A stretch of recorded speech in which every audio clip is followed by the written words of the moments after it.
이 시간 하나님께서 저희에게 주신 말씀은 구약성경 이사야 40장 1절로 11절의 말씀입니다. 구약성경 이사야 40장 1절로 11절의 말씀은 구약성경 1014쪽에 있습니다. 1014쪽 이사야 40장 1절로 11절의 말씀입니다.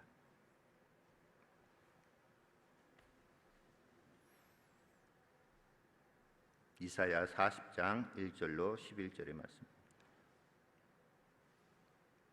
구약성경 1014쪽에 있습니다. 찾으셨으면 저와 한 절씩 교독하시고 마지막 11절 말씀 함께 합독하시겠습니다. 너희 하나님이 이르시되 너희는 위로하라, 내 백성을 위로하라.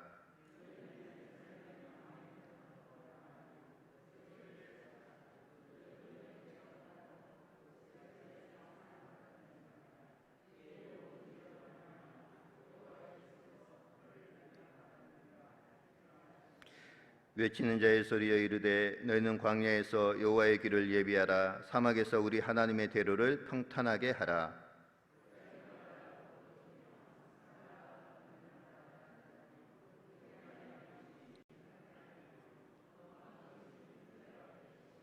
여호와의 영광이 나타나고 모든 육체가 그것을 함께 보리라. 이는 여호와의 입이 말씀하셨느니라.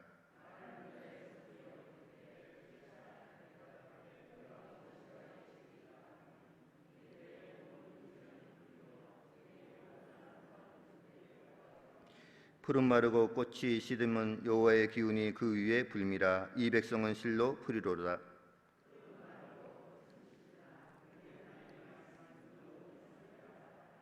아름다운 소식을 시온에 전하는 자여 너는 높은 산에 오르라. 아름다운 소식을 예루살렘에 전하는 자여 너는 힘써 소리를 높이라. 두려워하지 말고 소리를 높여 유다의 성읍들에게 이르기를 너희의 하나님을 보라 하라.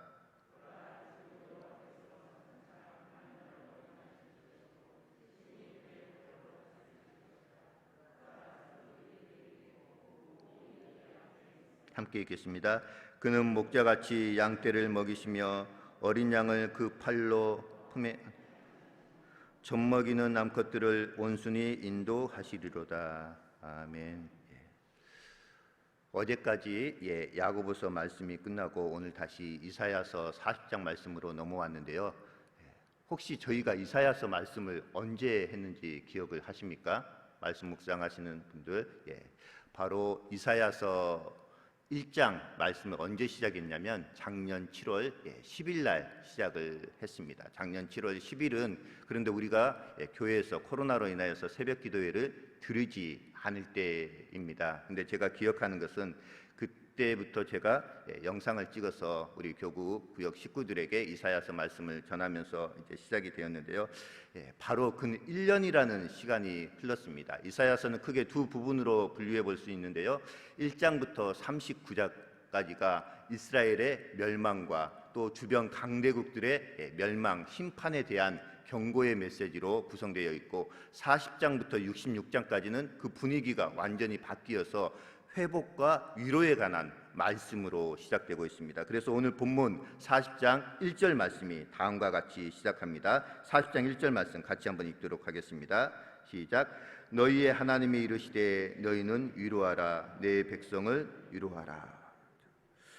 누가 우리에게 위로하라라고 말씀하고 있냐면 우리의 하나님, 우리가 믿는 여호와 하나님께서 우리에게 명령하고 계신다라는 것이죠. 너희는 뭐하라고요? 위로하라, 내 백성을 위로하라.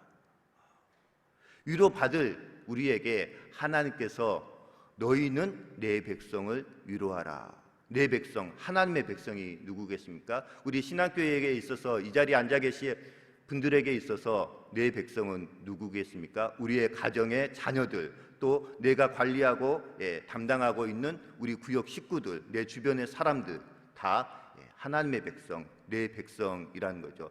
하나님께서 나를 향하여서 그 백성을 위로하라라고 말씀하고 있습니다. 그렇다면 우리는 하나님께 어떤 위로의 메시지를 받았습니까? 지금 슬프고 혹시 마음 아픈 여러 가지 상황 가운데 있습니까? 그런데 하나님은 내 백성을 위로하라라고 말씀하고 있는데요. 오늘 본문 말씀을 보면 하나님의 이스라엘 백성들을 위로하시고 그 노역의 때가 끝났음과 죄가 사해졌음을 선포하라라고 명령하고 있습니다. 이사야 선지자 당시에는 아직 북이스라엘과 남유다가 멸망하기 전입니다. 이건 예언서기 때문에 이사야 선지자를 통하여서 하나님께서 장차 북이스라엘과 남유다를 멸망시킬 것이다 라는 것을 예언하고 있고, 또 바벨론 70년 포로 생활이 끝나면 너희가 다시금 고국 땅 예루살렘으로 돌아와서 전적으로 나를 섬길 것이다 라는 그런 회복의 말씀을 오늘 말씀하고 있습니다.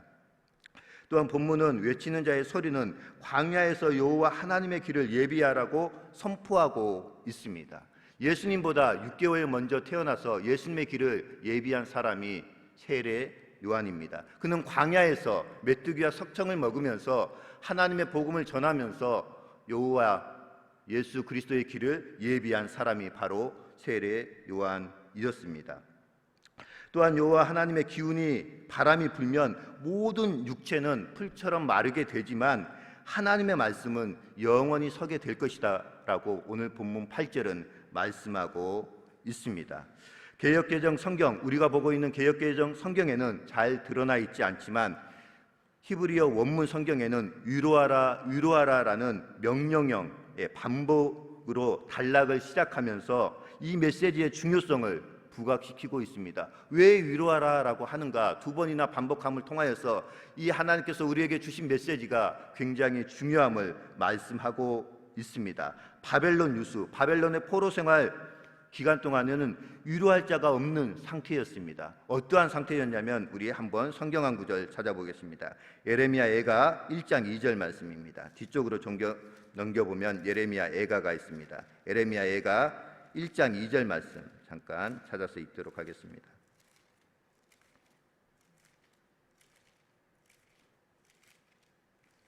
예레미야 애가 1장 2절 말씀입니다. 구약성경 1143쪽입니다. 1143쪽 예레미야 애가 1장 2절 말씀. 잘 썼으면 한 목소리로 같이 읽겠습니다. 시작.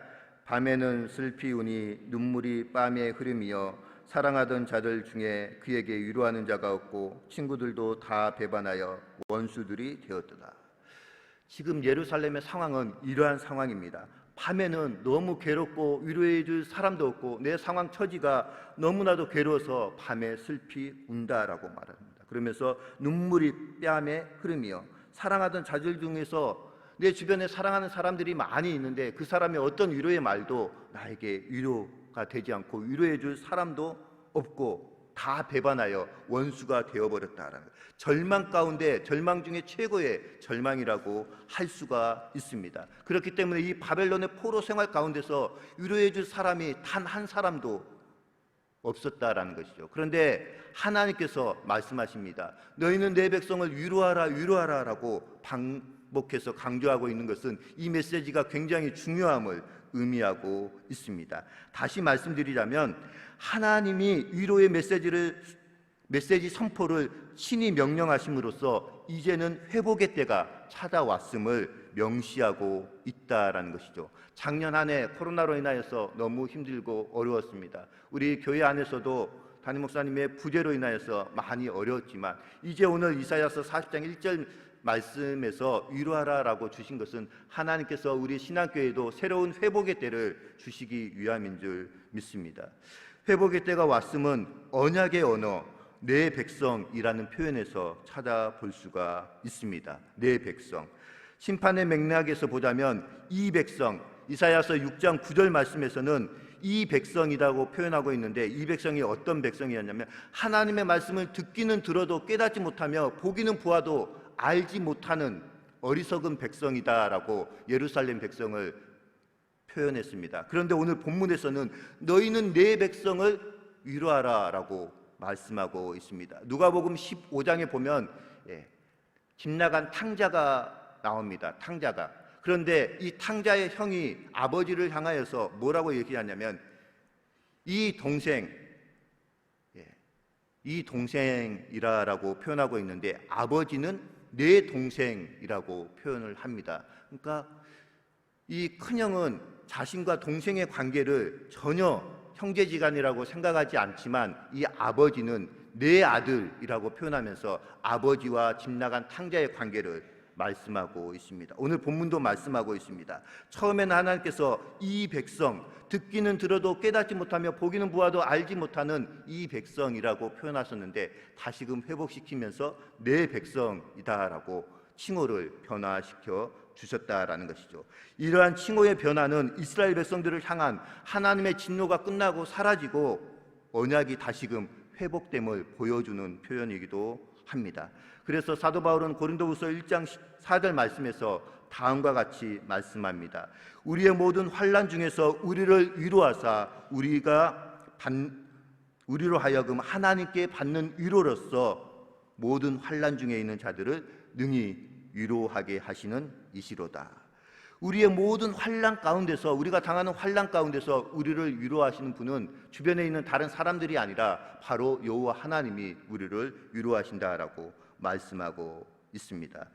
오늘 설교의 핵심을 한마디로 말씀드리자면 하나님은 고난 중에 있는 당신의 백성들을 위로해 주신다라는 내용입니다. 인간이 죄를 짓고 하나님을 멀리하면 이 땅의 영적 질서가 파괴되기 마련입니다. 그 결과 고통이 뒤따르게 되는데 오직 하나님만이 그 고통을 위로할 수가 있다라는 것이죠. 하나님의 위로는 그렇다면 어떤 모습으로 나타나는 것일까요? 오늘 본문 말씀을 통하여서 크게 세 가지로 말씀을 드릴까 합니다. 첫 번째로 하나님의 위로는 우리의 죄를 용서해 주심으로 나타난다라는 사실입니다. 하나님의 위로는 죄를 사해 주시는 것으로부터 시작이 됩니다. 죄에 대한 하나님의 진노로 종종 우리의 삶이 무기력과 고통에 빠질 수도 있습니다. 하지만 하나님께서 징계와 진노를 내리는 것은 죄인들을 완전히 파멸시키기 위함이 아니라 우리의 죄악을 정결케 하고 죄인을 용서하는 데 그 초점이 맞추어져 있다라는 것이죠. 그래서 하나님의 진노는 인간의 마음 안에 죄에 대한 각성과 회개를 불러일으킵니다. 요엘서 2장 13절의 말씀입니다. 구약성경 요엘서 2장 13절 말씀에 보면 너희는 옷을 찢지 말고 마음을 찢고 너희 하나님 여호와께로 돌아올지어다. 그는 은혜로우시며 자비로우시며 노하기를 더디하시고 뜻을 돌이켜 재앙을 내리지 아니하신다라고 말씀하고 있습니다. 우리가 정말로 겉으로만 회개하는, 옷을 찢는 겉으로만 회개하는 그러한 회개가 아니라 마음을 찢고 진정으로 여호와 하나님께로 돌아오면 하나님께서는 진노를 내리시겠다라는 그 뜻을 돌이켜서 재앙을 내리시지 않는다라는 것입니다. 그게 바로 하나님의 위로, 하나님의 자비라고 말씀드릴 수가 있습니다. 이렇듯 한 사람의 영혼이 고통 속에서 마음이 낮아지고 자신의 죄를 각성하고 죄의 자리에서 돌이킬 자세가 되면 하나님은 지체 없이 그 회개하는 영혼을 찾아와서 죄사함의 은혜를 베풀어 주신다라고 말씀하고 있는데 그 내용이 바로 본문 2절의 말씀입니다. 본문 2절 말씀 같이 한 목소리로 읽도록 하겠습니다. 본문 2절입니다. 시작. 너희는 예루살렘의 마음에 닿도록 말하며 그에게 외치라. 그 노역의 때가 끝났고 그 죄악이 사함을 받았느니라. 그의 모든 죄로 말미암아 여호와의 손에서 벌을 배나 받았느니라 할지니라 하시니라. 이미 하나님께서 내리신 벌을 다 받았기 때문에 이제는 그 노역의 때가 끝났고 하나님의 위로를 받을 때다라고 말씀하고 있다라는 사실입니다. 삶에서 고통을 당하는 것만으로도 힘들어 죽겠는데 내가 왜 죄를 돌아봐야 하는가라고 반문할 수도 있겠지만 하나님은 우리가 경험하는 고난을 통하여서 우리의 영혼을 정결하게 빚어주길 원하시고 계십니다. 우리는 고통에서 벗어나는 것보다 죄에서 벗어나는 것이 더 중요하다라는 사실을 알아야 합니다. 지금 당장의 고통스러움이 있을지라도 그것보다 더 큰 죄에서 벗어나는 것이 영원토록 고통을 당하는 것을 해결할 수가 있다라는 사실입니다. 그래서 고통 속에 있는 인간을 향한 하나님의 위로는 무엇보다도 죄를 용서해 주시는 것으로부터 출발한다라는 사실입니다. 두 번째로는 하나님의 위로는 하나님과 우리 사이에 끊어진 관계를 회복시켜 주심으로 나타난다라는 사실입니다. 원래 인간은 하나님과 영원토록 안식을 누리며 하나님과 교제하도록 창조되었습니다. 그러나 우리 조상인 아담과 하와가 범죄함으로 말미암아 하나님과 우리 사이의 관계가 끊어져 버렸습니다. 그 끊어진 관계를 회복시키기 위해서 예수 그리스도께서 십자가에서 화목 제물로 우리를 대신하여 죽으셨다라는 것이죠. 화목제라는 것은 하나님과의 화목하게 하기 위해서 드리는 제사가 화목제입니다. 바로 예수 그리스도께서 화목제물로 우리를 위해서 십자가에 죽으심으로 말미암아 하나님과 우리 사이에 단절된 관계를 회복시켜 주셨다라는 것이죠. 우리가 하나님께 죄사함의 은혜를 받으려면 그 다음 우리가 경험하는 가장 결정적인 변화는 하나님과 우리 사이의 관계가 회복되는 것입니다. 우리에게 해결되지 못한 죄가 남아있으면 하나님의 임재를 온전히 경험할 수가 없습니다. 하지만 우리의 죄가 사함을 받으면 그 즉시 하나님과의 관계가 회복되어진다라는 것입니다. 광야와 사막같이 적망했던 우리의 영혼에 하나님이 찾아오셨습니다. 말씀의 길이 열리고 기도의 대로가 회복되어지게 된다라는 것입니다. 그 내용이 바로 본문 3절의 내용입니다. 본문 3절 말씀 같이 한 목소리로 읽도록 하겠습니다. 시작. 외치는 자의 소리여 이르되 너희는 광야에서 여호와의 길을 예비하라. 사막에서 우리 하나님의 대로를 평탄하게 하라. 사막의 길을 낸다는 것이 불가능해 보이기도 합니다. 그런데 우리나라가 전 세계에서 대로를 잘 놓는 민족 가운데 하나입니다. 중동의 두바이 지역 같은 데 보면 우리나라에서 세운 세계에서 제일 높은 빌딩도 있습니다. 그만큼 사막에 누가 대로를 놓고 빌딩을 세울 것이라고 누가 생각이나 했겠습니까? 그러나 하나님이 역사하시면 그러한 불가능하게 보이는 일도 가능하게 만든다라는 사실입니다. 질서도 정결함도 없던 죄인의 내면이 하나님의 다스리심을 받아서 평탄하게 바뀌게 된다라고 오늘 본문은 말씀하고 있습니다. 우리 안에 하나님의 영이 거하시고 우리가 하나님의 영과 더불어 교제하면 우리를 통하여서 하나님의 영광이 이 땅 가운데 드러나게 될 것이다 라고 말씀하고 있습니다. 하나님의 위로가 우리 안에 갇혀 있지 않고 우리를 뛰어넘어서 이 땅을 어루만지고 변화시킨다라고 말씀하고 있습니다. 그 내용이 본문 6절의 내용입니다. 본문 6절의 말씀 같이 한번 읽도록 하겠습니다. 본문 6절입니다. 시작. 말하는 자의 소리여 이르되 외치라. 대답하되 내가 무엇이라 외치리이까 하니 이르되 모든 육체는 풀이요 그의 모든 아름다움은 들의 꽃과 같으니. 왜 우리가 외쳐야 하겠습니까? 바로 우리가 하나님의 자녀, 하나님의 사람이기 때문입니다. 그래서 사도 바울은 디모데전서 6장 10절 11절 말씀에서 다음과 같이 말씀합니다. 오직 너 하나님의 사람아 이것들을 피하고 의와 진리와 거룩함으로 새 사람을 입으라. 이것을 위하여 내가 부르심을 받았다라고 말씀하고 있습니다. 오직 너 하나님의 사람아 이것들을 피하고, 이것들이 뭡니까? 세상의 악의적인 것들, 세상의 탐욕들, 이런 것들을 피하고 하나님의 사람으로서 의와 경건과 믿음과 온전함을 이루라라고 말씀하고 있습니다. 왜냐하면 그러한 것들을 위하여 내가 부름을 받았다라는 것이죠. 우리는 하나님으로부터 하나님의 복음, 예수 그리스도의 복음을 전하라라고 하나님께서 우리를 불러주신 줄 믿습니다. 그렇기 때문에 그 하나님이 부르신 목적에 따라 사는 것이 하나님의 자녀로서의 올바른 신분과 또 권세를 누리는 길인 줄 믿습니다. 마지막 세 번째로는 하나님의 위로는 우리에게 말씀을 위탁해 주신다라는 사실입니다. 하나님이 베풀어 주신 은혜는 우리의 영혼을 만지고 치유하는 구심점으로만 작용하지 않습니다. 하나님의 은혜는 반드시 우리로 하여금 세상을 돌아보게 만드는 원심력으로 다가오게 된다라는 사실입니다. 그렇기 때문에 우리가 하나님으로부터 위로를 받았다면 그 위로의 경험은 반드시 다른 세상 사람들을 섬기는 모습으로 나타나야 한다라는 것입니다. 그래서 우리를 변화시킨 하나님의 말씀은 우리가 세상에 외치는 단계를 밟게 되는 것이다라는 것입니다. 누군가로부터 우리가 위로를 받았으면 나처럼 고통당하고 있는 사람을 또한 위로할 수 있어야 한다라는 것이죠.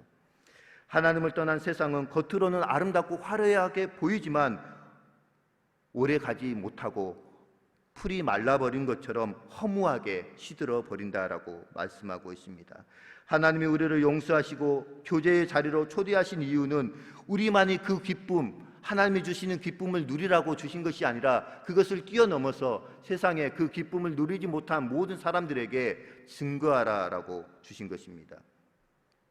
사람들이 더 이상 덧없는 세상 자랑에 매달리지 않고 영원하신 하나님 안에서 참된 위로를 경험하도록 인도하는 것, 이것이 먼저 우리가 부름받은 목적이다라는 것이죠. 사람들이 더 이상 덧없는 세상에 자랑하지 않고 영원하신 하나님 안에서 참된 위로를 경험하도록 인도하는 것, 이것이 하나님께서 우리를 부르신 목적이다라는 것이죠.